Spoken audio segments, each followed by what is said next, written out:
Wall radio show. We are excited to be here in Arlington, Texas, live in the WBTM studios. And you know, WBTM stands for We Become the Media, because so many times the media is not willing to cover the true stories, the stories on the ground. So that's what my co-host and I, Rebecca Forrest, president of Women on the Wall, that's what we're doing today. We are covering the stories that matter to our children, our grandchildren, and to the future generations of American kids that need parents and grandparents and taxpayers, frankly, the people that are paying for their education, to speak out. And so that's what we do here on Women on the Wall. How was your trip up, Rebecca? It was fast and furious. Yes, you live in Austin, and so make this trip weekly, and we're so thankful that you're here. Unfortunately, I haven't been here for a few weeks because we've been busy working on planning this event we're having, June 20th and 21st. Right. In Austin. And you know, that was your fault, Rebecca, that we're having this event. Usually I have all the crazy harebrained ideas, and this one was yours. Well, I don't know if no, I don't think so. I could have claimed that one. But we found out that the National PTA Association is holding their national convention in Austin, Texas, on theirs is the 19th through the 22nd. I actually think it starts on the 18th, but something like that, right. So, and their keynote speaker is Arnie Duncan, the Secretary of Education, who is a cheerleader of the Common Core and the Common Core national standards. Right. And when we started looking at those conference sessions, it was very clear that Texas, a state that said no to the Common Core standards, they were going to bring in that Common Core philosophy of education, whether we liked it or not. Right, exactly. And there's some real concerns. So Rebecca had the idea, well, let's hold a counter conference. Of course, I was thinking more of like a little protest outside of the convention center was what I was sort of envisioning. Right. But we actually, and you know, God's got a bigger plan, because we have got the leading advocates against the Common Core from across the country who have committed to be a part of this conference. We've got Dr. Sandra Stotsky, Dr. James Milgram, who were hired by the David Coleman to validate these Common Core national standards, and they would not validate them in English language arts and math because they said that they would put our children behind at least 2 to 3 years. They have committed, they will be there. Jane Robbins with the American Principles Project. Yes.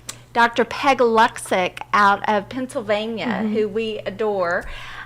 She will be in Austin. And then we've got some great people who couldn't be there because of schedule conflicts, but who are willing to talk to us today. And we have one of those special guests online with us, Dr. Chris Tienken, who is from Seton Hall University. He works in the College of Education and Human Services.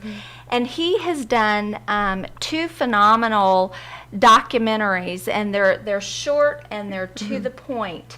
On the assessment landscape. What do these national assessments really look like, and what that is going to do to our children across the country, and the current school reform landscape. Dr. Tienken has co-written a book, The School Reform Landscape, Fraud, Myths, and Lies. And you know, Rebecca, when you and I start getting into an issue and start uncovering the pieces, many times what we see, and I was watching the documentary earlier, and Dr. Tienken made the statement, it's a network of bad policy making. And what we have seen over and over again is that so much so many problems occur when legislators Right. or think tanks or special interest organizations are writing legislation that impact our lives. And I want to welcome to the show Chris Tienken. And Chris, am I pronouncing your last name correctly? Yes, you are correct, and thanks, Alice and Rebecca, for having me on today. Oh, thank you. Thank Yeah, you. Glad you're here. Yes, and you're doing great work. And one of the big things that we see is with technology, people are no longer reading long articles, No. reading information. We reach people and get information out through a narrative and telling a story. And I think that the two documentaries that you've done are phenomenal in doing just that. Why don't we start, instead of me reading your bio, Right. let me just introduce you to our audience and ask you to tell us a little bit about yourself and how you came to this point in writing this book and doing these documentaries. Sure. Well, as you stated, I'm a full-time professor at Seton Hall University in the College of Education and Human Services. I'm a former assistant superintendent for curriculum and instruction in New Jersey. Also, I've been a middle school principal, an elementary school assistant principal, a director of curriculum, and I started out my career in education as an elementary school teacher. So I have experience in the public education sphere, K through 12, and about 6 years ago, I became a full-time professor.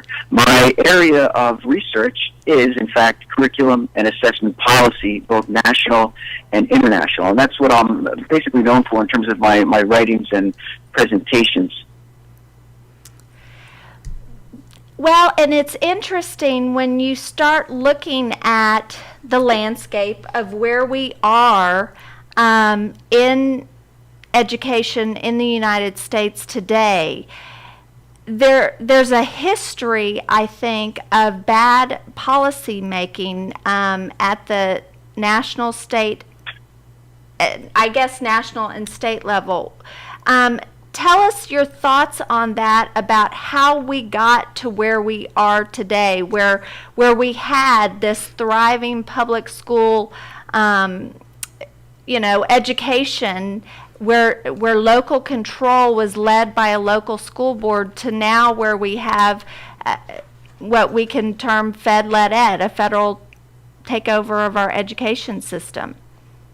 Sure, that's one of the stories that we tell in the book. We start at Sputnik, and we use Sputnik to show how the federal government became more involved in public education through funding mechanisms. And of course, the federal government and the state governments use funding mechanisms to also leverage power and require certain things. So with the launch of Sputnik, there was a great fear that the United States was falling behind Russia at that time. Of course, we've uncovered the actual memos from the Eisenhower administration's meetings that show there was no crisis at all, but they used Sputnik to gain access, really to gain access to funding in the public schools in the areas of science and mathematics and foreign languages. And that kind of theme of using a crisis, or creating a crisis, if you will, to interject federal legislation into public schools has continued on since that time. So now you're in a situation where you probably see commercials about American students lagging in achievement on international tests, and somehow that one test score on an international test is supposed to predict future economic security. That's the latest crisis being portrayed, and it's been used to drive things like the Common Core, like national testing, and some of the other policies that you're seeing coming down, filtering down through the federal to the state level. Well, and when you look, Rebecca and I have been working on this agenda, if you will, for this conference that we're having in June. And one of the things that we want to do with this conference is tell the story of how we got here over time, and but then look at the reality on the ground. You know, when you look at, I have a 17-year-old, a 16-year-old, and a 9-year-old. And there's nothing more frustrating to me than to talk to elected officials that say, you know, oh, well, we're going to take care of that in the next legislative session. Don't you worry about it. Well, you know what? My 17-year-old doesn't have time for that. The reality on the ground is that he's being affected. His looking at going to college is being affected by assessments, by grades, by this, you know, reality that nobody really knows what is going on the ground. And I think that one of the things that came out to me in your documentary is that so much of this reform are just people's ideas that sound good, but nothing's been proven, and the data to back up what they're doing is not there. Is that true? And what is the reality on the ground that you are seeing happening across this country? Sure, I think you're hitting it right on the head. Someone once described this as they're building the plane as they're flying it. So this is all being made up as we go along. There is no evidence to suggest that high-stakes national testing via computers or any other way is going to improve education opportunities for any kids. There's evidence to the contrary. There's no evidence to suggest that standardizing and centralizing education for over 50 million public school kids, not to mention the potential of doing that for the millions of private schoolers and homeschoolers, is going to make the United States any more competitive. Once again, in fact, there's evidence to the contrary for that. You know, and actually, when you look at the evidence in terms of international comparisons and overall competitiveness of United States students and United States workers as a whole, we lead the world in all areas. We're at the top of the world. So just even the idea that the United States is less competitive because of education is just absolutely not correct. But to step back, your initial point there was this idea of legislative cycles and bureaucracies. I think it's pretty clear, if you look at the history of this country, the most responsive level of government is the level closest to the people, and that's your local government. And so that's why public schools had functioned so well for so long, because they were essentially locally led through school boards and municipal governments. And now you're seeing really the accelerated erosion of that local leadership. And once you take the leadership out of the local hands, you really restrict the people's voice, and you restrict parents and stakeholders' ability to get changes done quickly for their kids. And you're right, I don't want to have to wait a legislative session to get something done. I want to go down to my school board, make a point with a bunch of other parents, and try to get some good things for kids. But that is more and more becoming a thing of the past.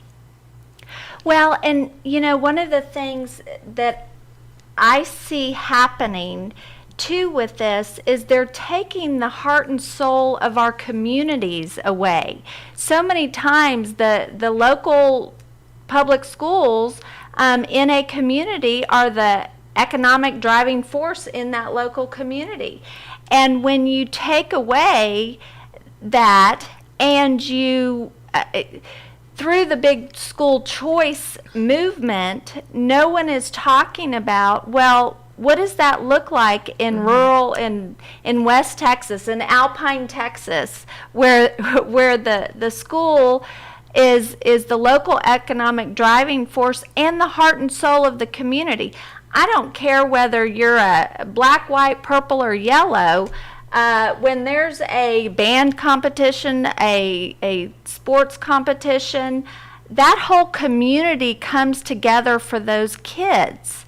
And to me, by doing away and really by pushing so much of the school choice. I actually agree with school choice in the fact that a parent has the choice to look at what the situation is on the ground in their local community. What school choice looks like to me in Argyle, Texas is different than what it looks like in the middle of the city in Houston ISD. So I think just to say, oh, well, we need school choice without looking at what does that reality look like and what does that do exactly to what you're saying, decimate that locally elected school board. If everything goes to charter schools, charter public schools, private schools, those are all run by appointed boards. Mm-hmm. Those appointed boards are beholden to whoever's giving the money. Mm-hmm. To me, that is very dangerous. Yes. Do you agree with that? Oh, absolutely. I mean, we write about that extensively in Chapter 8 of our book. The issue here, when you look back at the history of public schools, the public schools as we know them were really created, and I say this in the documentary, to be the incubator of democracy. Mm-hmm. And so what you're seeing now is really the taking apart, the separating the public from the public schools through this school choice wedge. And when you look at the underbelly of the major school choice movement, you find that it's being driven by corporate elites, big businesses, and profit interests, not interest in overall well-being of children or the well-being of a democratic society. So I'm very concerned by this issue because I see it down the road really splitting apart the only institution that most all kids go through to teach them how to be participating members of a democracy. So if we lose that unifying aspect of schooling, things start to look different a generation down the road. Well, and it's interesting because when you look at the power and control structures from state to state, they're different. You know, in New York, you've got the unions that have such great control. In Texas, and we had Sherry Few on last week from South Carolina. She's running for superintendent of education in South Carolina. And I asked the question, do you have teacher unions in South Carolina? And she said no, but they have these associations. And that's exactly what we have in Texas, are all these nonprofit associations that have have access to our tax dollars, and they're controlling, and they're the ones pushing forward this workforce development model of education, where we're channeling kids. By the 8th grade, you're going to go down this pathway, and you're on a vocational pathway, you're on a STEM pathway. But those decisions are made by 8th grade, and they're based on assessments. What if you have a late bloomer? Yeah, which are most yeah, children. Yes, and that's highly problematic, and that's once again one of the misuses of assessments. There should, in no case, should you ever make a high stakes decision about a child based on one test. I mean, even universities who use the SAT or the ACT, they also have other criteria, and these tests at the state level and now at the national level, they're going to be abused. You have some states who put forth these edicts that if you don't score proficient on the 3rd grade national test, you can't go on to 4th grade. It violates all kinds of aspects of just general human development, science in general, and best practice. As I state in my video, this is bordering on institutional abuse. Well, and I see it, the reality of what it's doing to our children is just devastating. And what's interesting is this is truly not a Republican versus Democrat issue. There are people on both sides of the political aisle that may have different agendas, but they're all trying to control our children and the next generation. One of the issues that we have, and I'd like to get your take on this, is this project-based or outcome-based learning. We've described it, and there's a writer here in Texas, Donna Garner, who has done I'm where I am today in understanding this issue because of her writing. And one of the things that she talks about is this type 1 versus type 2 philosophy of education. Type 1 meaning your education is foundational, where one concept builds on the next. And so, for instance, in math, you have addition and subtraction. You master concept and then move to the next level. And once you have that foundation built for children, where it's a knowledge-based reading, writing, and math, then you can get to the critical thinking and more the project-based learning. What we have noticed, and because you're in this field, I'd like to get your take, where these Common Core standards and this Common Core philosophy is really driven where it's all outcome-based education. Is that your understanding, or am I clear on that? Well, I think when you look at the Common Core, yes, the statements are the expected outcomes. But see, the bigger issue for me is those expected outcomes may be great for one community, but there's no evidence that they're appropriate for all communities across the United States. And that decision ultimately, as you were kind of alluding to, should be made at the local level. The local stakeholders should look at these various products that are being pushed upon the communities, and they should decide what type of standards or curriculum should be in place, along with their local school officials who were hired because they have a background in education. So maybe the Common Core is good for some communities, but I've seen no evidence to say that it's good for every community. And that's really where the strength of our education system came from, was that it was not standardized. It was developed locally to meet the needs of the kids who are in that school. All kids are not the same. They don't live in the same kinds of places. They don't operate in the same kind of economies. And quite honestly, they don't need to all know the same things with the same emphasis. Okay? Because when you think about the tens of thousands of jobs that are available, some which have not even been invented yet, how could it be that just one curriculum can prepare all kids for all jobs? That's impossible. That only comes from diverse learning experiences.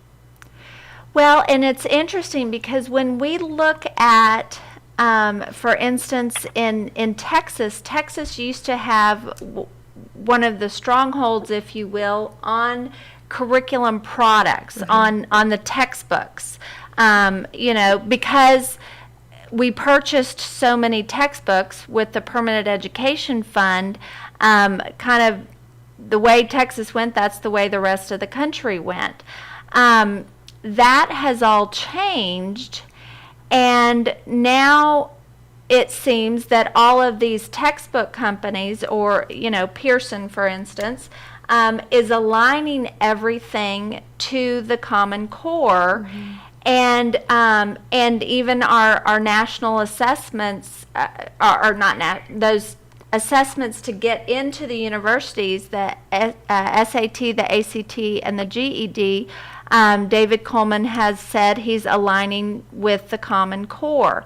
When we look at curriculum products that are out there, what is your experience, and how do local moms and dads that are going into their local school board and they're looking at what the products are that their school is using, how can they control that?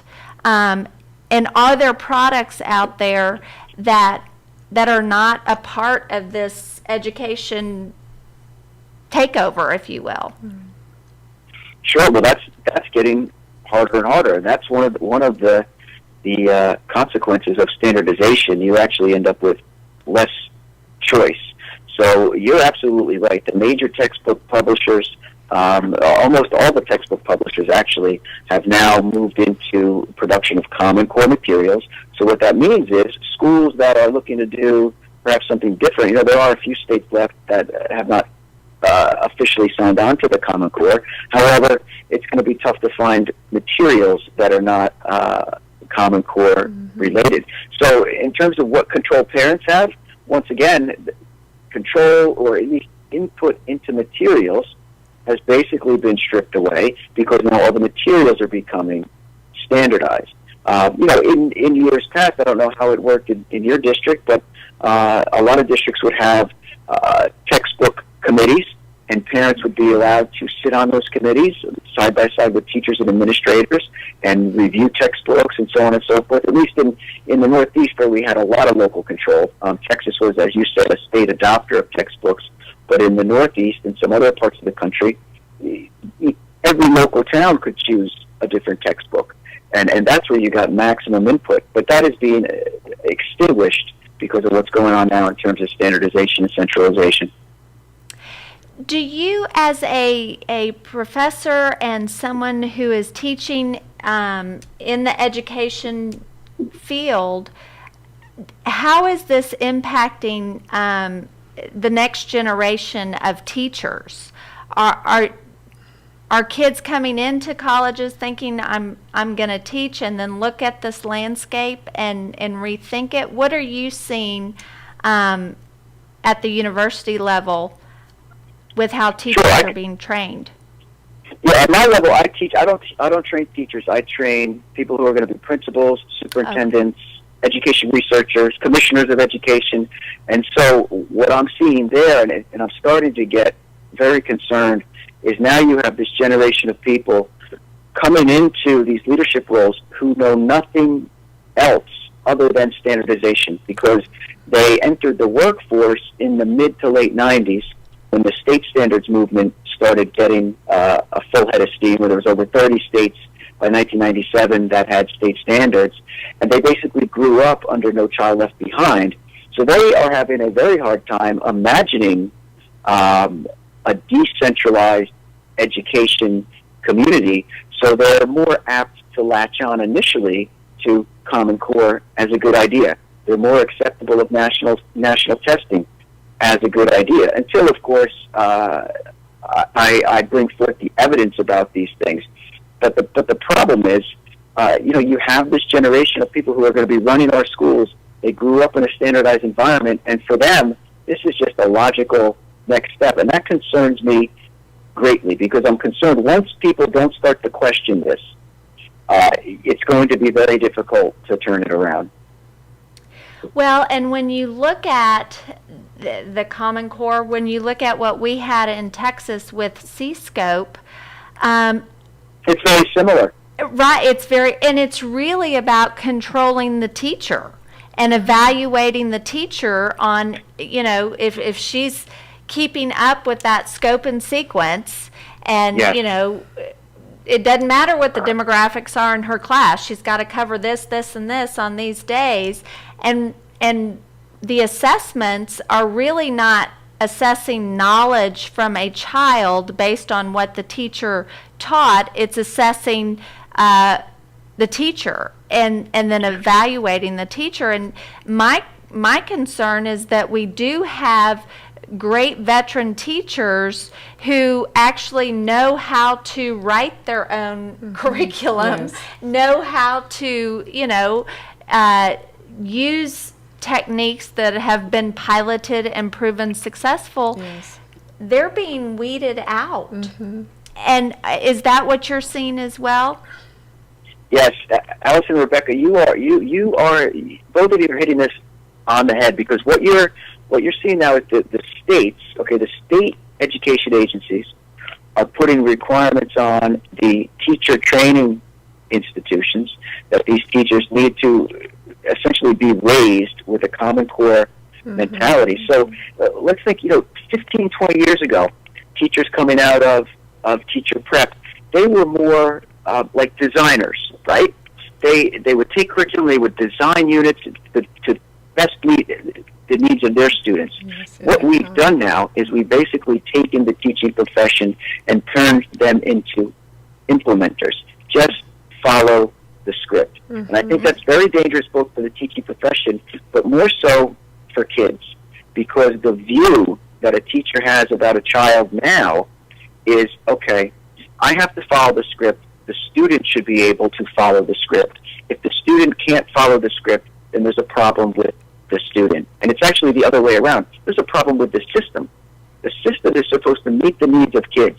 Kids aren't supposed to meet the needs of a standardized system. So I think we're really treading into water that it worries me what we're doing to teachers and how we're doing it by really capturing them between a standardized curriculum, a standardized assessment that's being used to monitor the teacher. I think you're right. And what we're seeing too is kind of the environment of what a school looks like is changing, and the teacher is not in control of the environment of her classroom. It's, whether the school is using this 21st century classroom. We have a teacher, Mary Bowen, that's going to be with us at the conference, and she's a 5th grade science teacher. And she said, it takes me a week to pack up my classroom because over the years of teaching, these children, we've come across artifacts or things that I can share with them. She's very hands-on. She could never teach in an environment where, for instance, in Coppell ISD, they built an elementary school with no classrooms. It's just this open concept. And so there you have a veteran teacher who is now, she's fighting just to be able to keep her fossils in her classroom. Right, because I think what you're seeing there is now the teacher's actually being controlled, whether they know it or not. They're being controlled by some bureaucrat far away at the state level and via the federal government. So that's how federal and state legislation it goes right down to the classroom level, and it actually controls the behaviors of the teachers, and it restricts what they can do with kids, and this is problematic. Well, and let me ask you this, because you work with superintendents and principals and more at the administrative level, one of the challenges that we have that we're seeing the reality of is that the professional development of the superintendents and even the school boards are being their professional development comes from TASA, the Texas Association of School Administrators. And those people are advising to where they're making it to where the superintendent is the sole leader, basically, and the school board adheres to what the superintendent says and does. But if the superintendent is not creating an environment that is what the community wants, how do we work with, how do we kind of break that education bureaucracy, if you will, and get one-on-one with those superintendents and those school boards? I mean, it's such a battle right now where it's so contentious. Do you have any recommendations of how to advise parents to work with superintendents? Well, sure. I think it's really like an onion. This thing is multi-layered, and there's opportunities for parents to get involved at each layer. In terms of where a lot of action can take place, but it takes a lot of organization and grassroots groups, is at the state legislature level. Getting language put into bills to slow down testing or slow down adoption of Common Core and those kinds of things.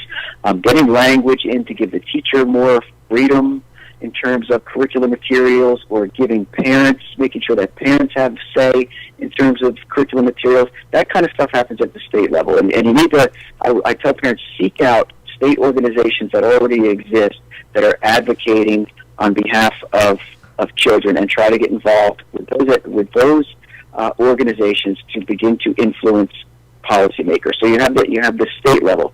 At the local town level, if you have local school board elections, quite honestly, you need to start putting together slates of parents, and over a period of a couple of years, you need to gain a majority on that school board, so that you are the person who's hiring the superintendent. While you're waiting to do that, you continually go to the superintendent, making appointments with groups of parents, showing up at board meetings, and politely requesting changes or considerations of certain things. It's really a full court press that, unfortunately, you can't take your foot off the gas pedal, because they only react to ongoing pressure. Because most bureaucrats, most administrators know they'll show up to one meeting, they'll make a stink, but then they'll go away. They're busy. We'll never see them again. It's the whole idea the squeaky wheel, gets the oil. So you need to go get your oil. Well, and it's interesting because that's one of the things that we're really working on with Women on the Wall, is to organize and to empower parents, give them the knowledge so that they can organize locally, right, and consistently be there. And that's really the whole idea behind Can I See? This campaign is to get parents to go in and say, we have three things. Can I see what you're teaching my child? Can I see how you're teaching my child? I want to see the professional development. What are the conferences? What are the things that the teacher is going to learn how to teach my child? So how are you teaching my child? And then the third is, who is financially benefiting from the curriculum products that my child's teacher is being evaluated on? And I think by parents going in and asking questions, then they're either going to get pushback, or they're going to get, or the door's going to be opened. Either scenario, the parent is involved, and that's really the idea behind having this counter conference with the PTA. Is that's what the PTA is doing. The power structure of the PTA is pushing the Common Core, but when you look at who really are the numbers in the PTA, it's those everyday moms that are doing bake sales and fundraisers. Right. But they don't know about political stuff. They have no idea. Is that what you see as well, Chris? Absolutely. Because think about it. 20 years ago, when some of these moms went to school, their parents didn't have to worry about these kinds of things. They didn't have to become politically active just to get a curriculum change. Parents aren't used to this. But I point to, I don't know if you're aware of what went on in New York State, where a group of parents, really it was started by one mom with a Facebook page called Stop Common Core New York. And in a matter of really 18 months, 2 years, they were able to get legislation passed through the New York State Legislature that put a slowdown on the Common Core, put a review committee together to look at these tests, and it's really a testament to what a committed group of parents can do. I mean, they could change the course of a state. Parents are busy. We got a lot of things to do, but we're talking about our kids. kids here, and I think it's worth the time it takes to get involved. Absolutely. Absolutely. But you brought up another great issue, two great issues: professional development. I can tell you that at this point, I wouldn't want my teachers going to any professional development run by the New Jersey Department of Education. And I would say that about many of the departments of education around the state, because basically they're drinking the Common Core Kool-Aid. Yes. They're drinking the National Assessment Kool-Aid. So I want my teachers as far away from that kind of professional development as possible. And when you talk about products, here in New Jersey and some other states around the country, they just took this thing called PARC field testing. PARC is one of the national tests that Pearson is getting paid hundreds of millions of dollars in tax dollars to develop. And what they did basically is they field tested on kids. Kids had to take this test. The parents won't get any of the results, and basically created a Pearson sweatshop. Our kids were working for Pearson to work out the bugs in a product that my tax dollars are going to be mandated to pay for.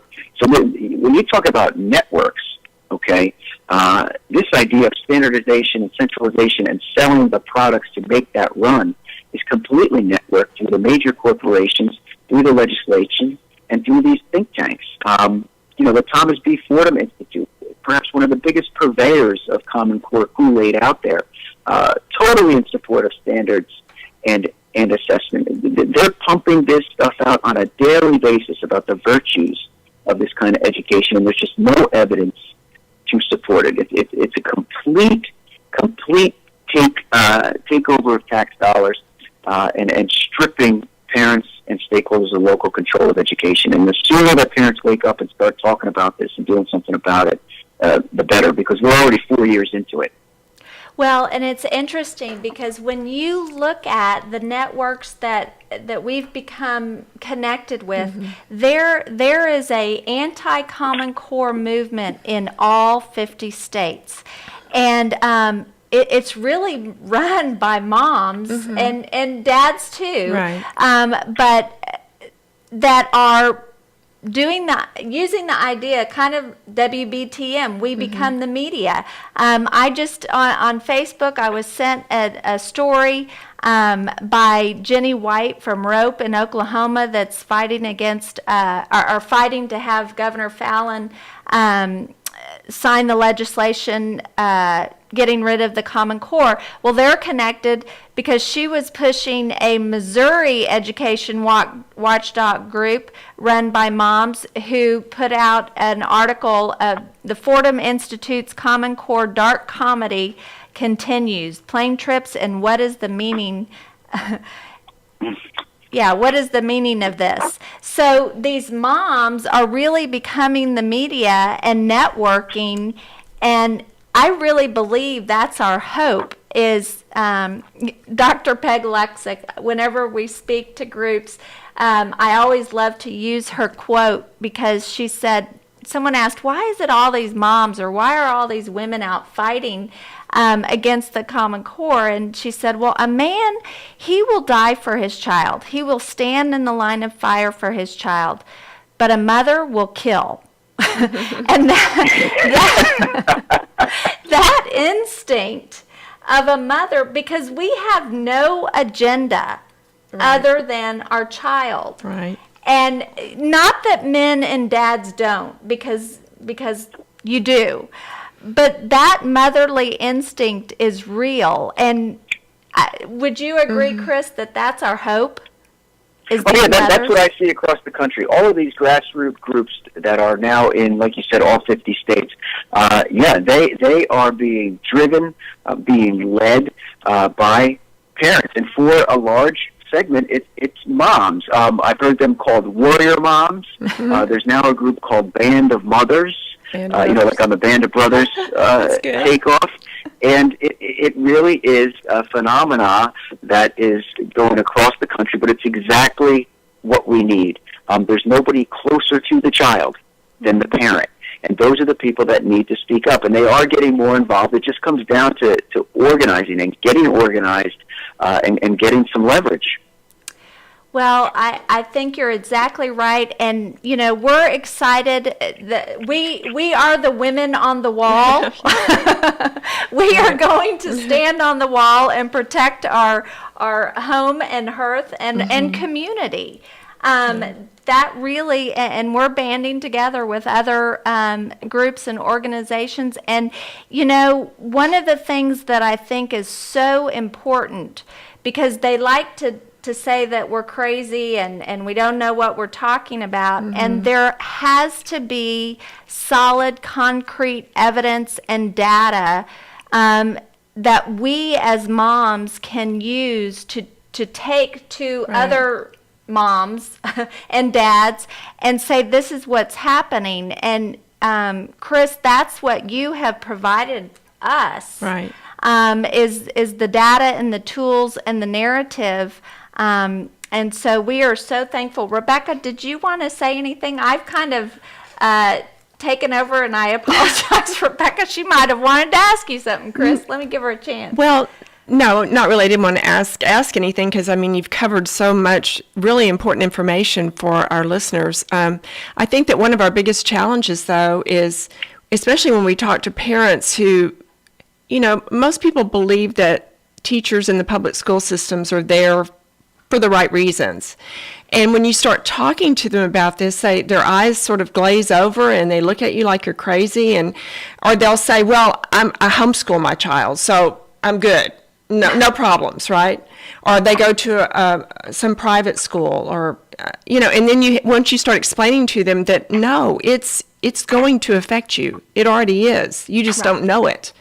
You know, it's difficult to get them, but once they start listening, they can't believe what they're seeing and what they're hearing. And, you know, what was wrong with our education system in America to begin with? We sent people to the moon. We've done wonderful things.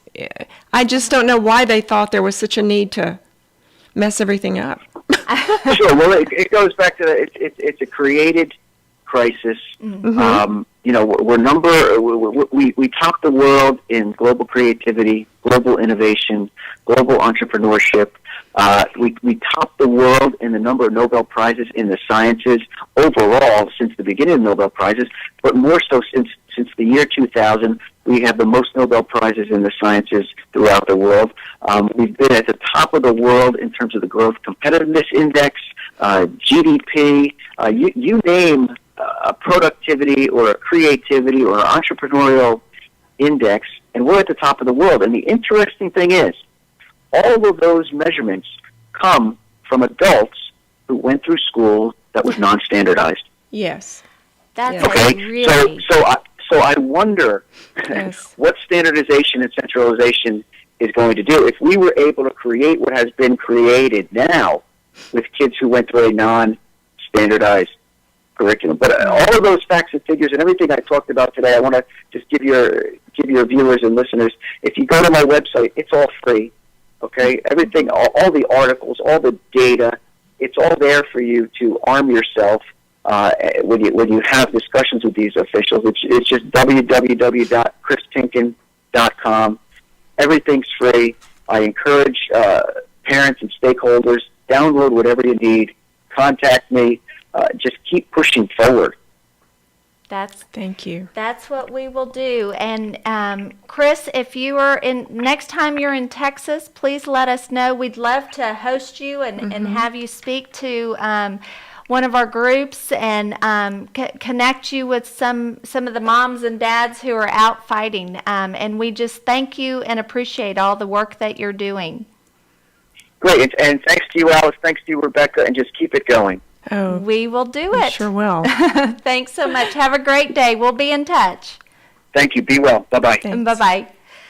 Wow. In unison. Wow. I know. Wow. Great. You know, it is so, it gives me hope to know that there are people like Chris who are out there who are doing the research and understand the data. And he's a college professor. Yes, that's a really good sign. Yes. That's gives us a little bit of hope, because it seems like a lot of the people, at least in administration, it's hard to get them to really take off the blinders and look at what's going on in a different light. I think they're just so accustomed to, once again, thinking that everything's been designed for the right reasons. Right. Just like we've thought, or I thought mistakenly for so many years, that all of our politicians basically love this country. They just had a few differences of opinion. That's kind of what I thought. Right. And boy, is that not true. I mean, there are some people that are really just determined to destroy America. Right. And that's pure and simple. Well, and I think that we think, oh, we're going to elect someone and they're going to leave our town or our community and they're going to go down to the state capitol. Right. And they're going to still listen to us. And what happens, you know firsthand, yes. What happens is they get to that state capitol and they get invited to dinners and to different functions, and they are wined and dined, and they are, well, and not only are they wined and dined, but the people advising them. Yes. Isn't that true? And when we started really taking on this issue of education and we started asking our elected officials, why did you vote for that? Why did you vote for that piece of legislation? They really didn't even know what was in that legislation. No, because they rely on their staffers so much. So I think a lot of times they don't know. And then, as you know, we have the unintended consequences because they really didn't know what they were doing. And they didn't listen to people they should have been listening to.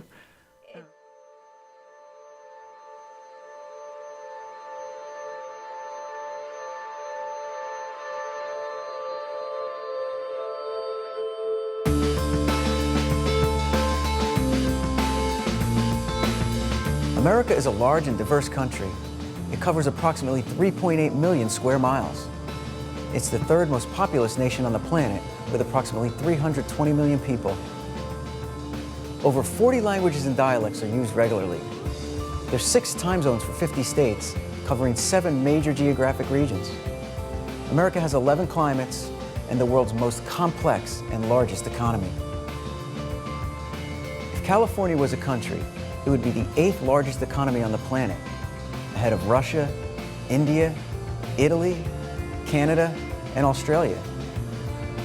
Approximately 50 million children attend public schools that prepare them to be contributing and responsible members of a diverse and democratic society.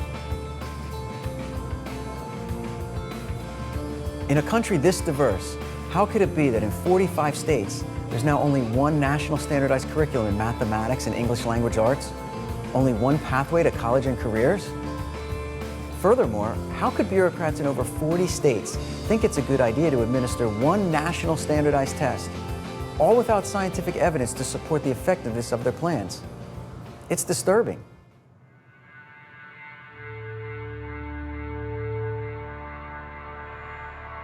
Bureaucrats and some business elites are in the process of attempting to standardize and homogenize almost 50 million public school children in a country of vast diversity through a network of policymaking enforced with corporately controlled standardized tests. This is problematic for at least 2 reasons. First, loss of local control. And also, the quality of the results from these standardized tests aren't what you think they might be. As a taxpayer, I want to have the opportunity to participate in my public schools. But those opportunities are being erased by a system of centralized curriculum and testing. National testing is going to hasten the loss of democratic decision-making in local schools. Standardized testing is already being used in many states to impede citizens' democratic influence from the public schools. For example, education bureaucrats in many states instituted teacher and administrator evaluation systems that link employment and salaries to the results from national standardized tests. Also, student promotion is going to be tied to results in some states, like Ohio. And in other states, if students' parents opt them out of the national standardized testing, the students will have to attend some dead-end summer school program or be retained in grade, even if the students passed all their coursework during the school year.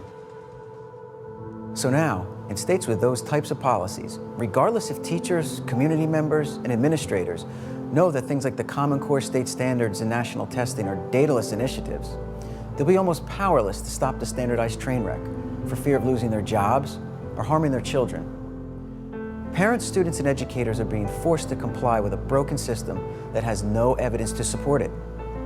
Professional judgment, local expertise, scientific evidence, moral responsibility, and ethical behavior have been subjugated at the altar of centralization and standardization, brought on by an ever-expanding relationship between America's growing corporate education complex and policymakers. Although all of this has been sold to the American people as a state-led initiative, it's really de facto national standardization of the public school population via political pandering and state and federal incentive policies tied together by testing companies. Given our country's culture and long history of local control, this policy-making trend of using standardized testing to drive compliance with policies that centralize education is alarming. Now, we have democracy's incubator, the locally controlled public school, set to become something for the history books in at least 45 states. And for what? The quality of this newly imposed corporatized and centralized system is not better than a diverse network of free, locally controlled public schools. Sometimes I get the feeling as if some of these captains of business who are selling us these standardized assessments are tired of their boardrooms and want to play school. To them, I would say, stay out of the public sandbox. The results from these national tests won't tell us about student creativity, innovation, strategizing, problem solving, compassion, empathy, cooperation skills, cultural literacy, persistence and resilience, or any of the other traits that transcend subject matter and time and make productive, cognitively nimble, and civically responsible adults. But national testing and straitjacketed curriculum will rob millions of students of their childhoods as they spend hours upon hours engulfed in test prep and stressed out about not being promoted to the next grade or being defined as a test score.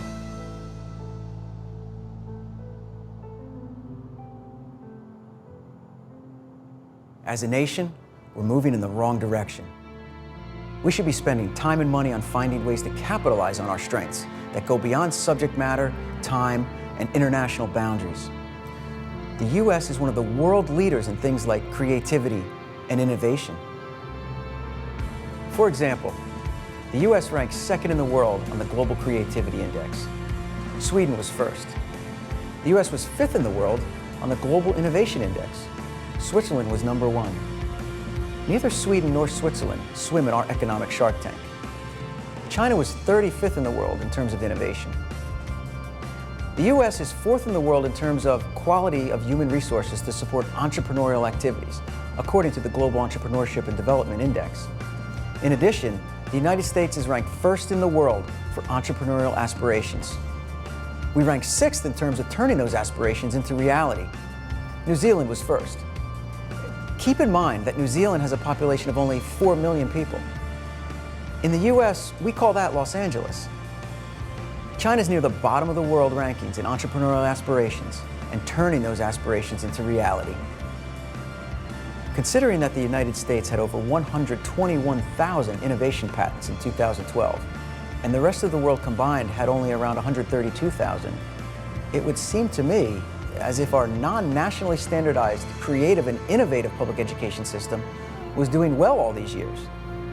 Why kill that creativity by imposing a Chinese testing and standardization system? For the record, China had only around 4,700 innovation patents last year, many of which were a result of technology transfers that our multinational companies gave them so those companies can do business in China. Our large corporations are giving away our competitive advantage. The Chinese aren't out educating us. They're outwitting us with policies aimed at capitalizing on corporate greed. How is a national testing system going to solve that problem? So I have to ask, how is having children bubble in answers or regurgitate information in the form of an essay going to build entrepreneurial attitudes or skills? How is a focus on conformity going to spur creativity? How will the results of these tests tell us important information about teaching and learning? They won't. That's because the results from standardized tests can be predicted with a high level of accuracy, in part by student and community demographic factors, factors that schools don't control. In fact, community demographic factors account for between 40 to 60% of the results on a statewide standardized test. The new national test will be no different. Like it or not, poverty, life experience, and the conditions in which a child grows up matter. And they matter greatly in terms of the results on standardized tests. To state otherwise is like saying the sun revolves around the earth. That's pre-Enlightenment thinking. To make policy based on that thinking is professionally and ethically reckless. Poverty aside for a moment, even the logic of using one national standardized test based on one narrow, decontextualized corporate curriculum to make important decisions about a child is fatally flawed. I think it borders on institutional abuse. For test results to be diagnostic at the individual student level, the tests need to include at least 25 questions per skill. So for example, if you were testing inferential comprehension, there would need to be 25 questions just on inferential comprehension. So to test even 5 skills intensely, you would need 125 questions on one of these national tests. That's just for 5 skills. The corporate testing companies respond by saying, well, just test them more often. That way the test can be shorter. But who does testing more often benefit? The child or the company?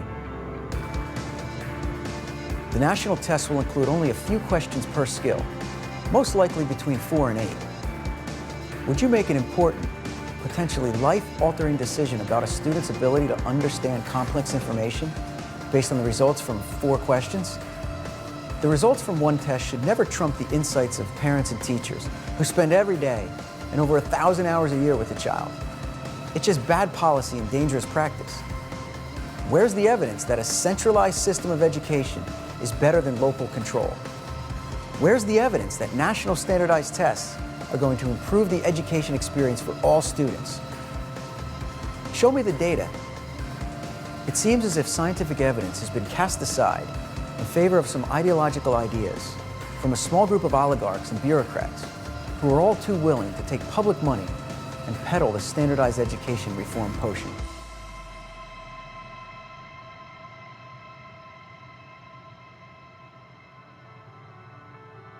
So what should we do? Let's capitalize on diversity by reestablishing local control of curriculum, assessment, and teaching. Provide our children the rich, diverse curricula with multiple pathways to success that they need to become cognitively nimble and responsible citizens. Allow parents to collaborate with school personnel to decide which curricular offerings and paths students pursue.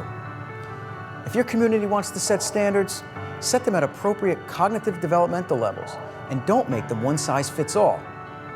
Use standardized tests as just one data point and not the deciding factor for any important decisions about children or educators. The results from those tests just can't be trusted. Provide support for districts to develop locally the high-quality problem-based, project-based, and scenario-based curricula and assessments they need. Invest in an approach to assessment in which multiple quantitative and qualitative methods are used to paint a vibrant picture of a student in terms of his or her unique academic, civic, and social skills. That kind of assessment can't be standardized. It has to be customized locally based on practices supported by scientific evidence. Use things like interviews, teacher-made assessments, interest surveys, attitude surveys, teacher observation of collaboration, cooperation, and strategizing, in-depth narrative descriptions of students' strengths and passions, unique talents and challenges. Things that are easily quantified and measured by corporate testing generally aren't the intangible skills we need to drive creativity and innovation. Let's not spend too much time and money on those things. We should focus on providing opportunities to develop children to their fullest potential and stop wasting time, money, and children's futures on trying to compare them to some mythical prototype in another country or trying to make every child the same. Let's reject standardization and national testing and move forward democratically, creatively, innovatively, and locally.